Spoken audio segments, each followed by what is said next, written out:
Thank you to the WSIS team for the opportunity to share and talk about what has been happening since I became a WSIS Gender Trendsetter.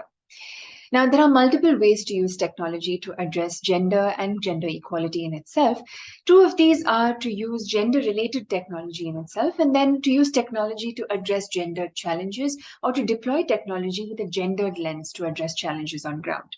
I count on myself as somebody with evolving skills focusing on the latter.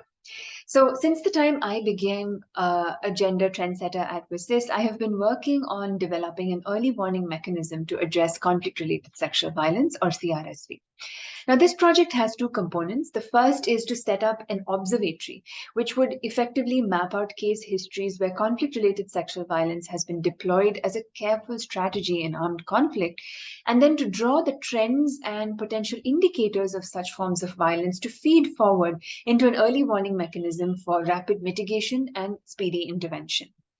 Now, CRSV as a concept, as a phenomenon in itself, did not receive international attention until the year 2000, when the International Criminal Tribunals for Rwanda and Yugoslavia opened up the fact that this was happening in armed conflicts and was happening not as a byproduct of war, which was what the understanding was until then, but really as a concrete, carefully thought after war strategy. This continues even today. Reports are coming out from Tigray and Ukraine as we speak of how women are constantly targeted with sexual violence. Some of this is opportunistic and some of this is strategic. The intention of the CRSV Observatory is to learn and understand exactly what predicts this form of violence. It has now come to a point where the occurrence of armed conflict is patently understood as an enabling environment for the occurrence of this particular form of violence. But who is vulnerable? Who is most vulnerable among those that are largely vulnerable? And how do we reach out to prevent this crime from happening? The CRSV Observatory is a two-pronged project, like I mentioned. The first is to set up the observatory, which is what I've been working on so far.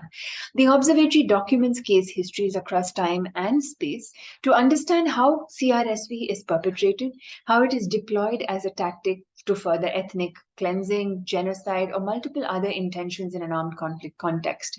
And to also talk about how it takes place in an opportunistic fashion because of the breakdown of systems and machinery that are available for justice and support. The next phase that I propose to start working on soon after this short phase is over with mapping histories is to develop that early warning mechanism. This part of the project will start by understanding how the many indicators, the many mechanisms of predicting its occurrence can all feed forward into helping rapid intervention and prevention strategies. Overall, the CRSV Observatory is an attempt to dismantle the historical silencing, sidelining, and erasure of conflict-related sexual violence with the use of tech as a means to avoid this from happening in the future.